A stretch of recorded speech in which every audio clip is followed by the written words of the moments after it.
Here's how to book an extra 20 qualified SMA sales calls, agency sales calls per month, no matter what your niche is, no matter what your sort of circumstances are, and also no matter how good you are at sales.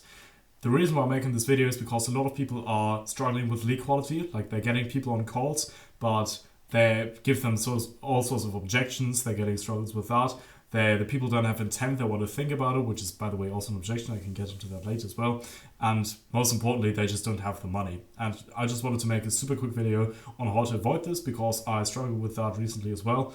And you can be as good at sales as you want to, but if the people that you're talking to don't have the money, then you just end up collecting deposits, which is basically just people pay you $20 and tell you like, I will get the money, but you just didn't close them and you can't start delivering for them. And basically you always need to wait after you like got someone on a call and basically close them, but you need to wait until they have the money.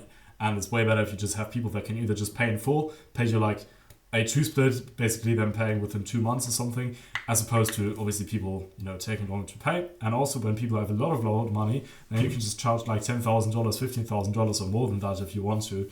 And it's actually like worth it for them and they can pay you that amount, which is obviously quite cool. So yeah, let's get into that. Now, obviously, big thing about lead quality.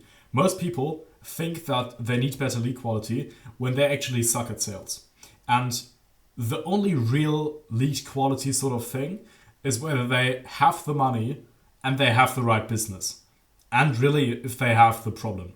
That's the only things that you need, right? So, for example, you could have a client, let's say you're in the in the home improvement niche and you get a client that is doing 7 figures and they are struggling with some sort of AI, sort of like whatever managing system, whatever you offer them. Or let's say they make like 50K a month and they want to grow to like 250K a month.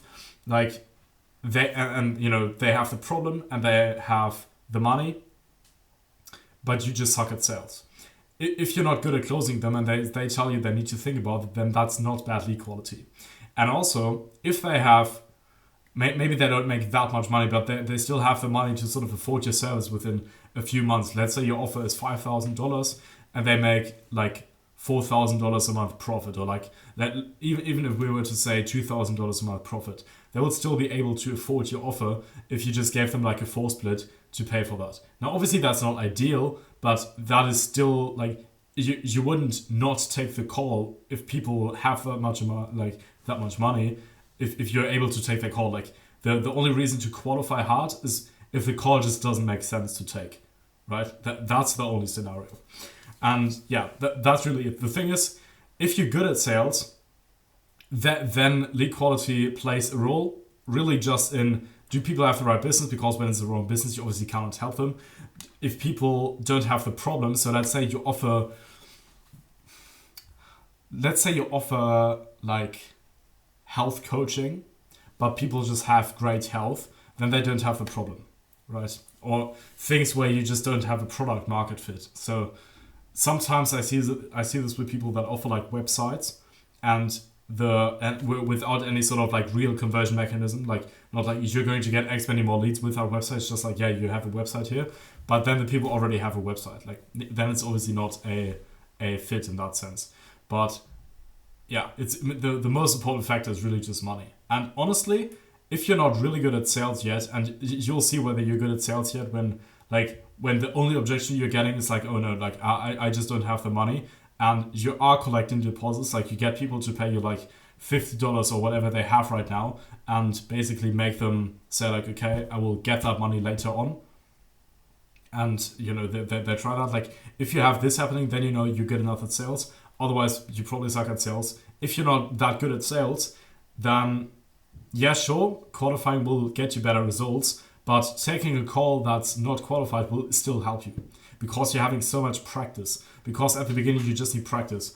And practicing with someone from India is also good. It's same as good as with someone from like a qualified country like Australia, US, UK, New Zealand, all of these countries. Like you can practice with anybody really with sales at the beginning, right? Now that out of the topic, I don't know how you call that, but now that we have that covered, the question is how do you get better leads? Now the first way to qualify people Like, obviously, the question is, how do you get that many leads? Now, obviously, there's cold calling, cold email, cold DMs, and then like warm efforts, but warm stuff isn't predictable really.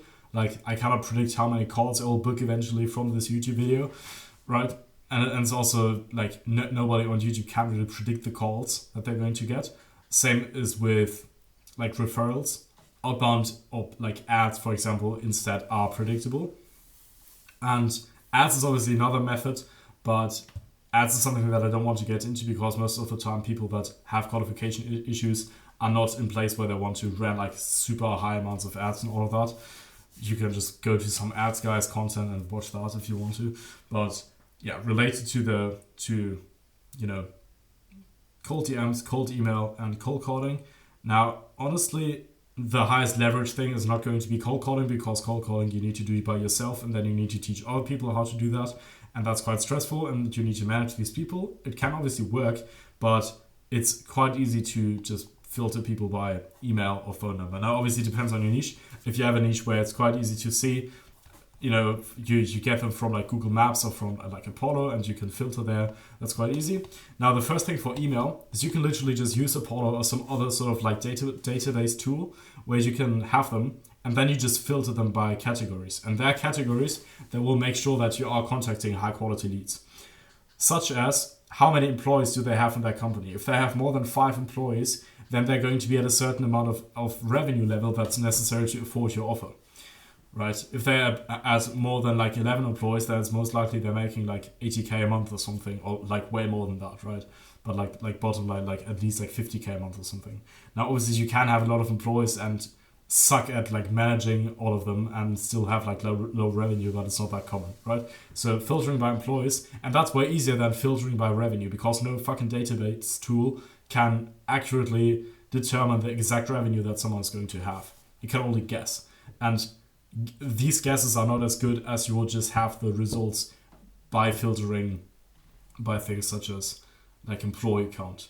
And yeah, besides from employee count, obviously it could be things like how long have they been in business and all of that. But really, at the beginning, if you don't charge like more than like $2,000, like $5,000 for a service, so basically anything, I would say like maybe below $5,000, if you just qualify them by country, it's going to be really it's going to be really good, because when you qualify by country, and even if you get to the call on a call with someone from like the UK, from the US, from whatever, some country in Europe when they can speak English, if you get on a call with them and they don't have the money right now, it's obviously bad because they can't pay you up front, and it's all that situation, but they can still pay you, because everybody in a country, in a first world country, if you want to call them like that, is able to find the money to pay you if you're good enough at sales.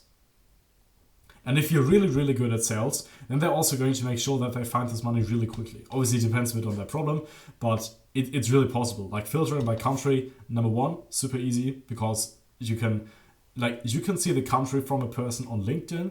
You can see this on Facebook, as far as I'm concerned. You can see this on Instagram. In case you're wondering, how do I see this on Instagram? You click on the person's name, like hold there for like a few seconds, and then it's going to show you some profile info, and then you can see their country. Super powerful. Like, I didn't see that function, and literally ended up having like 20 calls or something with people from like Pakistan, India, and all of that, because there's a lot of migration, right? So if someone has like a name like Mohammed or whatever name, I'm not going to go into like specific details, because I like people from India same as much as people from the US or from whatever other countries. It's just they obviously don't have the money, so they can't afford your service, right? Anyway, just because someone has like a name from another country doesn't mean that they are certainly from that country. They could as well just be an immigrant in the UK or something and actually be able to afford your service, right? And because of that, I ended up having loads of calls with people from such countries, and also from a lot of like Nepal or like other like countries where people don't have that much money. And obviously that's unfortunate, right? So And the way that you can also qualify this when people book the call, like after they book the call, is just by their phone number. Like just ask them to put in their phone number. Now, obviously, they could put in a fake phone number. Most people just don't do that. At least in the niche that I'm in, I don't know in whatever like Google's niche you're going to end up. Maybe people like to fake their phone numbers, but I think they don't. Honestly, like most people just don't do that, and then you can just see from the country code which country that is, and that's actually like really easy, right? And yeah, like these are really the most important like factors. And if you want to go super specific on like how much money they make, then you can also go like after followers or specific case studies, which would again go for platforms such as LinkedIn or Instagram. If you do either email or cold calling, then just go for like a database tool like Apollo, ListKit, A-Leads, like all of these sort of tools where you can literally find these people. And yeah, sure, they're going to maybe receive more emails if they're on such a list, but it's better than like manually sourcing leads, because manual caps your volume heavily. And with cold calling, you honestly don't need to worry, because there are not that many people doing cold calls, because cold calling sucks, and most people just don't like to do it. If you do cold calling, it's not that hard. Obviously, they could still get a lot of cold calls, but you get a point, right? And with cold calling, it's literally you see the country immediately. But on these tools, if you're doing cold calling or email, you can immediately see, like, check for stuff such as like specific keywords, stuff such as how many employees they have. And after employees is really very easy to handle. And if it's LinkedIn or Instagram or whatever other social platform that you're using, then finding high quality leads is going to become pretty easy if you're able to find a few high quality leads at the beginning after creating your account, following them or connecting with them, however the platform calls it. And if you have some of these, then the platform's going to automatically suggest you similar people. And if you've connected with a lot of high quality leads, guess what? You're going to get more high quality leads suggested. Now, not only, you still need to be careful that you like got the right people and not suddenly you're talking to people from whatever third world country, but that's really not that difficult, right? And the only other thing is really like on social platforms, yes, you can go for like a lot more case studies and all of that. Honestly, tools like Apollo, for example, provide you with way like higher level people, if you want to call them like that, because it's just way easier to filter and it's way easier to see, as opposed to like LinkedIn. Obviously, yeah, you can maybe like figure out the employee count, but then you're going to take a lot more time to source the people. But yeah, that's really it. So to quickly sum that up, if you're not really good at sales right now, meaning like you know for a fact if you get 30 calls, you're going to close like at least 6 of them, like you close 1 in every 5 calls. If you're not that good at sales, then lead quality is not going to matter that much. Like obviously it can still help you, but you're not going to waste your time doing the wrong calls, because taking a call that's not qualified is still going to be like worth your time more than not taking on a call in the first place, right? Later on, obviously you'll have a lot of high leverage stuff to do, and going on a call with someone that's not going to buy is and yeah, sure, you're getting some practice on sales, but it's literally going to cost you time. And until you're at that point, you need to be making at least like 50k a month, maybe even more than that, to be like really at this point. And yeah, so if you need to qualify, first qualify by country. If you still end up getting people that don't have that much money from the right country, then the next thing is qualifying by things such as like how many followers do they have. So on Instagram, maybe like 10,000 followers or more, that's going to be likely that they will have more money. On LinkedIn, I honestly don't know on LinkedIn how much connections or whatever they need to have, but you will see from their profile how established they are. On LinkedIn, everybody's flashing case studies. If you see that they've got like really good case studies, then you know that they're at a high level, unless they're faking it, but yeah, whatever. And on email, yeah, just follow by employee count, all of that. That's how you do it. And yeah, if you've got any questions, let me know. But I think that's it for the video. Bye.